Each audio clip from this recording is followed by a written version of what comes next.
శనివారం నాడు తెల్లవారక ముందు తలంటు పోసుకుని నల్ల చీర నల్ల రవిక ధరించి శంకు చక్రములతో కూడిన 7 కొండల స్వామి తిరునామమునకు మట్టి ప్రమదలో 7 రంగులతో కూడిన వత్తిని వెలిగించి శశాస్త్రీయంగా స్వామిని పూజించి కమ్మని నువ్వుల చిమ్మిలి నైవేద్యం పెట్టి నీరాజనముతో వ్రతమును పూర్తి చేయాలి. తిరిగి సాయంత్రం వరకు ఉపవాసం ఉండి స్నానము చేసి పసుపు చీర పసుపు రవిక ధరించి వ్రత విధానము సాగించి స్వామికి ఇష్టమైన చక్కెర లడ్డూలను నివేదనము చేసి నీరాజనమునిది ఒక అతిథిని ఆహ్వానించి భోజనాదులతో సత్కరించి అతిథి భుజించి విడిచిన ఒక మెతుకులో అమృతమస్తు అని ఆరగించాలి.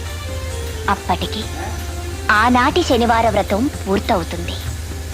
ఈ విధంగా 7 శనివారములు వ్రతమును చేసినచో ఉద్దేశించిన సత్ఫలమును పొందగలరు.